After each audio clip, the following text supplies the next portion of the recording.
Hey, we just saw your collection. Yes. What do you think of the performance? I think the girls were amazing. They made me very proud. They looked beautiful. They rocked it. They were confident, and I loved it. I thought they were great. So many designers come after the show and take a bow. I don't think you did, so why don't you do it?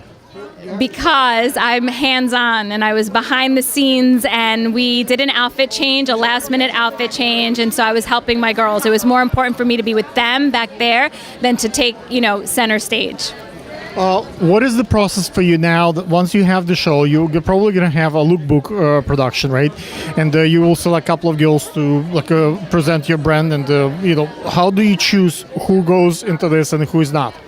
Well, actually, our brand is a little different. We're subscription-based, and we're from runway to buying it right now. So actually, if you go on our website, chick.nyc, all of the looks that came down the runway are available right now for purchase. And then it's a fashion club. So if they want to subscribe and become a member and become a part of our family and have an opportunity to walk, they join the club and they get a new outfit every month, kind of like a surprise, like Christmas every month.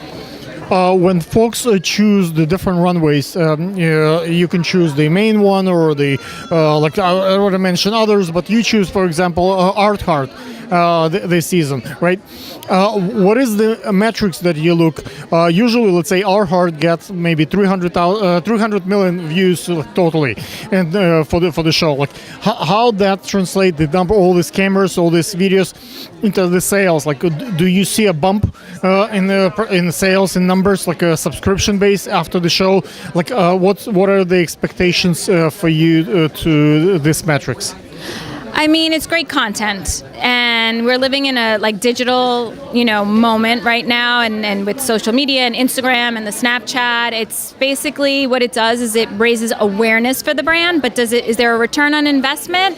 A little bit, but not as much as I would like. But again, we do this for the girls to kind of have for our subscribed members to have an opportunity to shine on the stage. So it's really more of us giving back to them, giving them a moment. As far as, like I said, return on investment, yeah, there's some, but not a tremendous amount. But it does raise, awareness. And as far as Art Hearts and why we chose Art Hearts, because it's in a church. So.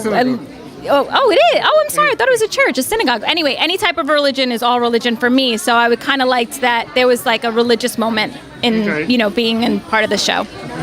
As a designer, when you produce a show, what is the process of selecting a model, for your show? Are you looking for the girls who are in love with your brand, or it's someone have particular cheekbone, a facial structure that you're looking for?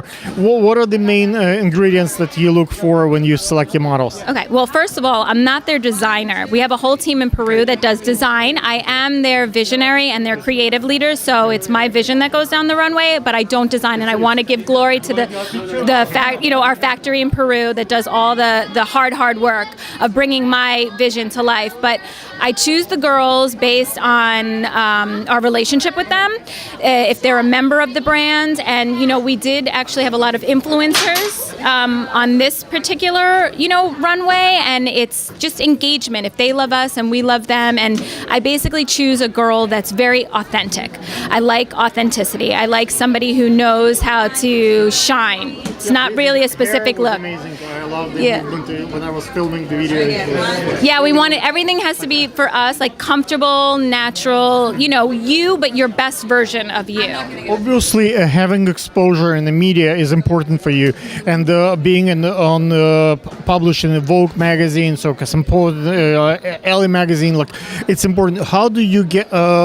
What kind of steps do you take that they actually come to see the show? They actually publish the show. Is there a magic trick that gets media attention? So you, out of all the other 20 designers, get that front page. Not you design, your brand. Yeah, you want to know what the trick is? Knocking down doors. Never stopping, constantly knocking and emailing and calling and trying to get in and networking and really lifting up your sleeves and getting the work done. It takes so much energy, but you can never stop selling yourself, even though you're behind the scenes, even though I'm more creative, but you have to constantly be calling and emailing, and you know what? And if you got to get them on Instagram or find a way to get them on social media, you get them that way. That's how you get noticed. Just, you just never give up. It's the person who works the hardest, right? It's sometimes not the talent. It's the person who works the hardest, who does not stop going. But some folks just once you have a vision and once you have a talent, it's not supposed to be hard. It comes to you naturally. So some folks just have the talent and it's easy. It comes easy to them. And some folks work really, really hard, but it's never that call get picked up. Like what's the balance between building the brand and making those calls? Just solicitation. Nowadays it's such a crowded space. It's a crowded space, but that's why it's like you have to choose a vision or your values. I think it's your values is what sets you apart from anybody else. So we want to make sure that we build a relationship with our girls. That's number one. First and foremost, relationship is important. Authentic relationship is important. So that's just, we do the knocking on the doors, we do the social media interaction, but at the end of the day, we want to make sure that our subscribed members and everybody that we're interacting with are just happy. We have to learn from them. We learn from them. We try to do what they want. How do you get celebrities, influential people with a substantial following to actually come to the show, see the show, be part of the brand? Is there any particular, you give them a free subscription or you pay them to come here, or what's the way to get engagement from someone who actually can make a difference? Yeah, we don't pay anybody, but we do offer them some free products just to kind of first introduce ourselves to them. And in our experience, what we've learned is the girls love the product. So because it's very of the moment, it's very chic, it's comfortable, it's the whole sweat, casual but very chic. So they love that. And so because they love it, they want to walk for us. Gotcha. Remind the audience, what is the Instagram for the brand? Oh, our Instagram and all of our social media and our website is chick, CHICK.NYC. Thank you. Thank you.